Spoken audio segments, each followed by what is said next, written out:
Human mind is not a vessel to be filled with facts or data. It's a fire to be kindled. But perhaps young Albert Einstein's history teacher Mr. Braun failed to understand this. And that is why, when young Einstein was asked when was it that French were defeated by Prussian in the Battle of Waterloo, so he could not answer this question. When young Einstein could not answer this question, his history teacher Mr. Braun criticized and humiliated him badly. So now today I'm going to discuss how Albert Einstein had been in his school time, because today the entire world knows him to be the greatest physicist of the modern time. So was it that he had always been intelligent and enjoyed a great time studying in the school? So no, it was not at all like this. He had a very tough time managing and continuing going to school. And it's not because he hated studies, it's only because the education system that we have in our country, though with the new education system coming into effect, I think students will not have a problem, will not have to go with a similar problem what Albert Einstein had faced. And even we see that the education system elsewhere in European countries and in American countries, it was almost the same. My point of discussion is, I want to discuss because I'm into teaching profession, and if I do not discuss the certain things, then who else will discuss? Now my question is that if someone has to study science, if someone has to take the science stream in class 11th and 12th, that why that student is supposed to learn and cram the facts and data of history, and vice versa. Even I want to say that if someone wants to continue his education, pursues education in humanity, then why is that child supposed to study science and maths? Because if we see into the education system of our country, studying maths and science till class 10th is not easy, because by the class 10th science and maths really gets tough. So I do not see any point that why that child is taught science and maths up to class 10th, right? Because unless someone has that interest, someone has that aptitude for that subject, it's really difficult to manage subjects like maths and science till class 9th and 10th. Similarly, we can also understand it in other way, that if someone is going to pursue his academic career into humanity and commerce, that why is that child supposed to study science and maths? Yes, I admit that primary and elementary education is always necessary, that we can do up to certain level, but we cannot force a child to study science if he is interested in humanity. And if a child is interested in humanity, why is that child is forced to study maths and science? Because now I feel, see, million of the students, they must have, they were dropped out because they couldn't qualify in all subjects up to class 10th. So that's a big drawback. But yes, now we are happy that with the new education system coming into effect, students will not have to face a problem what Albert Einstein had faced in his school days. That was a general discussion. Today I'm going to discuss a very good chapter, that's my one of favorites from class 11th Snapshot. The chapter is called Albert Einstein at School. As that title suggests, as the title says itself, and today if we know Albert Einstein as one of the greatest or the greatest physicist of the modern physics, so had he always been like this? Was Had he always been in the good book of the teachers? So no. See, he had not always been like this. And this chapter tells us that he did not enjoy going to school. He hated his school. That doesn't mean that he was not good at all into studies. He was very good into his own subjects like maths. And in his elementary school, that time there was nothing called science. And he was not at all interested in learning facts and datas, where all this problem started in a subject called history. So name of the chapter is Albert Einstein is at School, and it's a biography written by Patrick Pringle. In this biography, we see, and when the chapter is starts with the ongoing history class, where Mr. Brown, young Albert Einstein's history teacher, he is explaining and is teaching history. Now in the ongoing class, Mr. Brown, his history teacher, asked Albert Einstein when was it that French were defeated by Prussian in the Battle of Waterloo. For this, Einstein did not have the answer. When he failed to answer the question, his history teacher badly humiliated and criticized him and went on saying a lot of things. But this page I find really interesting because even when Albert Einstein did not have the answer for this question, he spoke of his mind, he spoke whatever he felt. And as a teacher, I feel that his history teacher should have been okay with his answers, but then he was not okay at all. Now let us discuss and in few sentences that what was that interesting conversation, and I would suggest all of you to go and read and enjoy each and every line of this chapter. It's so interesting. In that ongoing class, so when Mr. Brown asked Albert Einstein when was it that French were defeated by Prussian? So he said he did not know the answer. Albert Einstein said that he did not know the answer. And at this, history teacher asked him why he didn't know the answer when he was taught the same topic, same things, when he was explained same things so many times.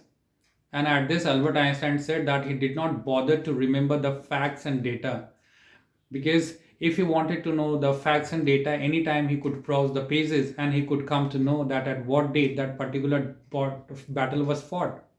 At this, Mr. Brown, his history teacher, got furious, and he said, in that way, the all informations are explained in the textbook or in any book, and that means you are not going to learn any facts, any answers. And when, like, the way you're replying, that only suggests that whenever any student is asked anything, so that student will go back into the books, he will browse the pages, and then he will get to know the answers. At this, at this, his history teacher badly criticized and humiliated him, and told him that means Albert Einstein did not believe in the education system of the country. And he went on saying that if he did not believe in the education system of country, then shall he teach the country Albert Einstein theory of education? And he asked him then what his theory of education was. At this, Albert Einstein, he said that he was not interested in learning that on what date that battle was fought or how many people were killed in that battle. Precisely, rather he was more interested to know that why that battle was fought, how that battle could have been stopped, and how those people could have been saved who were killed in that battle. Now, with this all arguments, the teacher got very furious, and he asked him that why he continued to take the class, why he continued coming to the class. So at this, Albert Einstein also said that he was not interested to come to the school, and it was only because of his father's sake that he comes to school. And at this, the teacher said that he was a bad student, he was disobedient student who refused to be taught, and his presence in the class makes the ongoing class so difficult for the teaching learning process to continue. And then he also said that he was a such ungrateful son, that who was coming to school only because for his father, otherwise he wanted to go back to Italy. Now the teacher told him that since for all this argument he was supposed to be punished, and then he said that he had to stay back after the school. But at the same tone, the teacher told that there was no point detaining him because that was not going to improve him in any way. That was the first scene we see in the chapter, that arguments, that talk that goes on between young Albert Einstein and his history teacher, Mr. Braun. Now the class is over. Now he comes back to the lodging, the place where he had his accommodation, and the place where he stays is Munich. The city is Munich, and even he did not like his school, and he also did not like the place where he lived.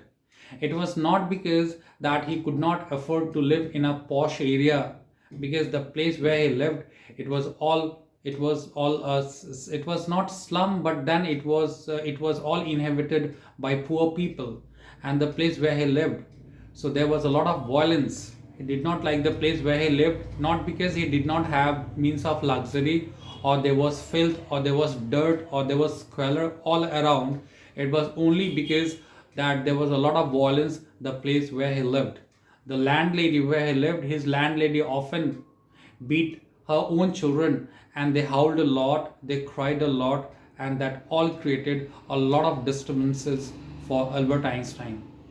And on the weekends, when his landlady's husband came, he came drunk, and he used to beat his wife. So that was one thing. And he was only one fond of one more thing. Albert Einstein was fond of doing maths, he was interested in maths, and he was also fond of playing violin. But whenever he played violin, his landlady always came and said that there was already so much of noise at home, howling and squealing and screeching.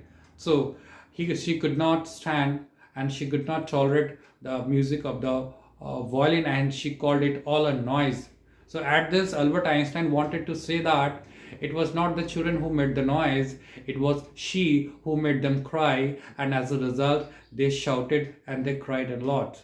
So this we two things we have seen so far: the school, what happened, and the place where he lived. He had a friend, Yuri. Now that friend comes to meet him, and that friend, they have a brief conversation in the first place. So there, that Albert Einstein said to Yuri that, that he doesn't have to stay in a place where there's a lot of violence. So Yuri said that at least Albert Einstein, he had a house of his own, because the place where Yuri lived, there was also a lot of violence.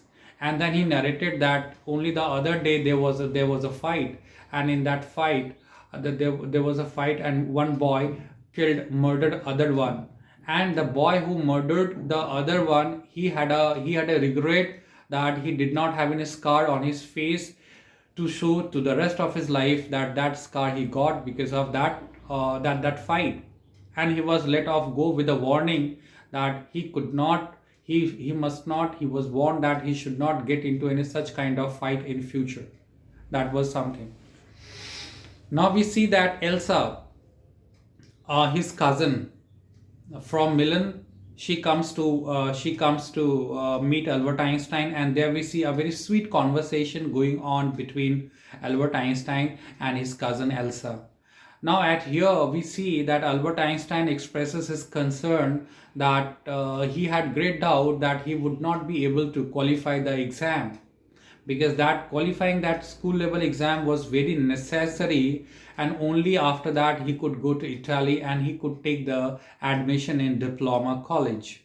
So that getting that degree was very necessary, and it was very compulsory for him, because only on the basis of that degree he was going to take admission in that college, diploma college. So Elsa said that's very simple, that anybody could qualify the exam, anybody could qualify exam, and Albert Einstein was intelligent, and this fact was not hidden from Elsa. And then Albert Einstein said that no, he's not good at learning facts, so he cannot learn the answers, and he had a great fear that he would fail in the exam. At this, Elsa said that she had known hundreds of the stupid students who are more stupid than Albert Einstein, and they could easily pass the exam.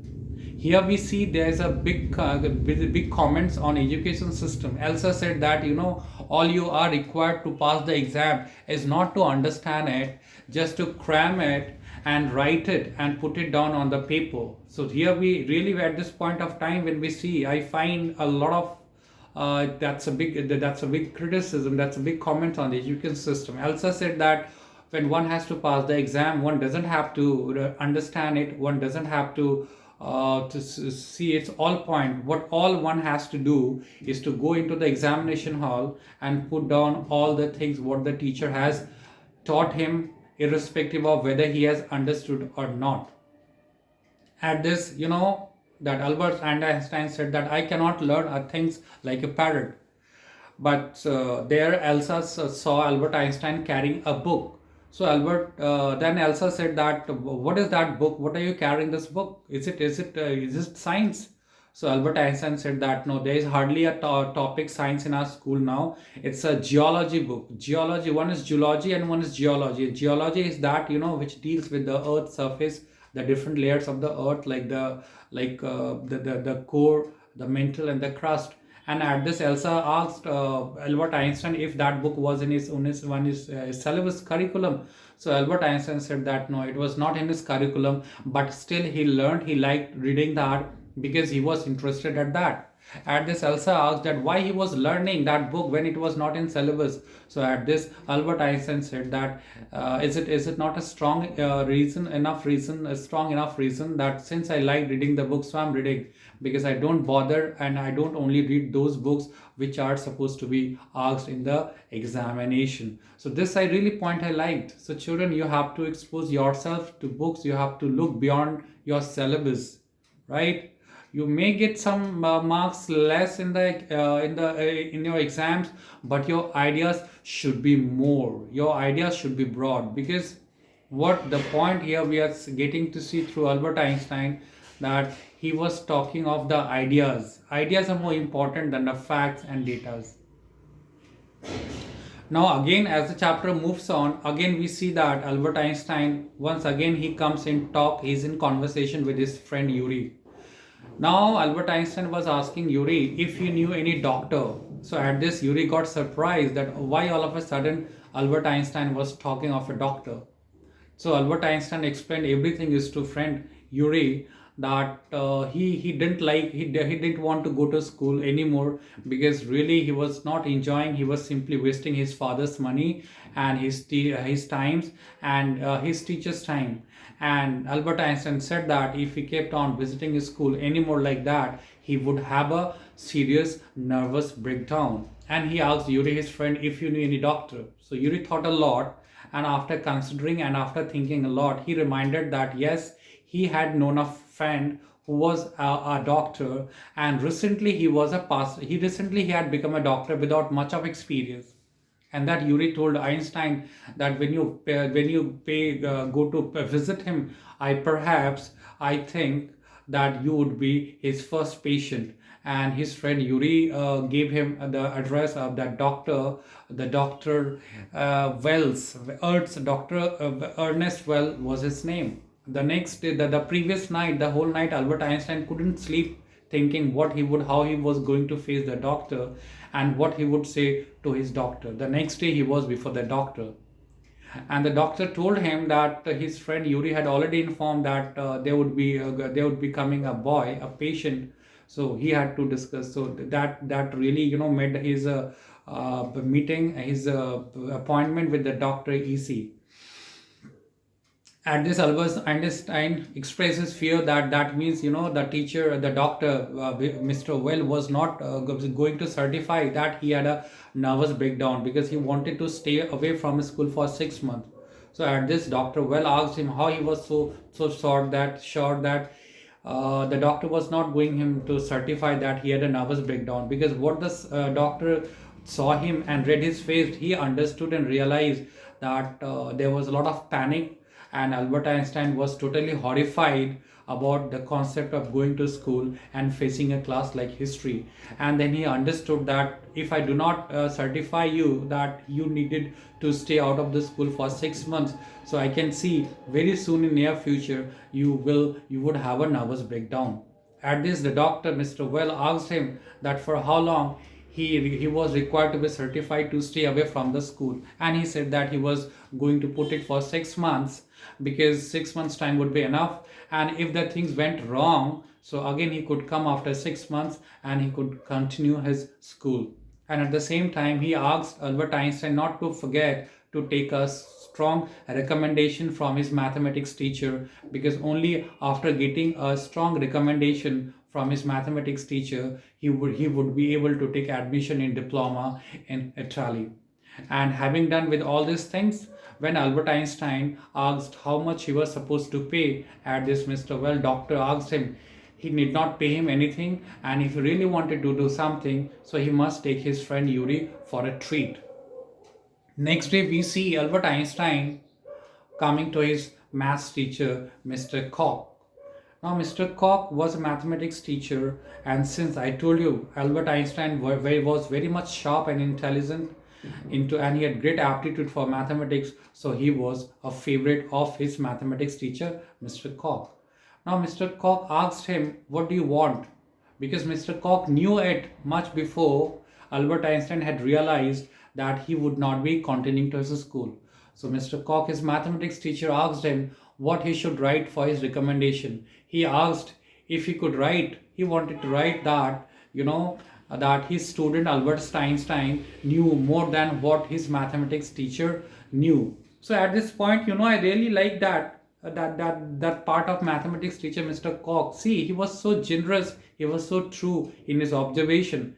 Even being a teacher, he did not mind, that he wanted to write as his student knew more than he knew that time. And the same thing I feel. See, I take care of English.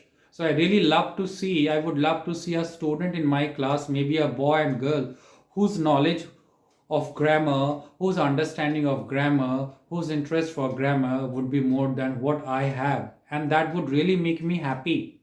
If I see my students speaking English more fluently than I speak, and I'm to nothing, because speaking and communication is a modern time gadget. It's a modern time gadget, and really speaking frankly, I have some students in my class, and when I listen them speaking, they really speak so well, because at their time when I was back in my 11th and 12th, I could not stand and I could not speak even a line of English. So I really feel proud when I see these students. But yes, there are maximum 50%, more than 50 to 60% student whom I really want to work hard and whom I really want to instill confidence into them, and I want to see them speaking fluently. That is only the biggest dream into my professional career, into my career of a teaching profession.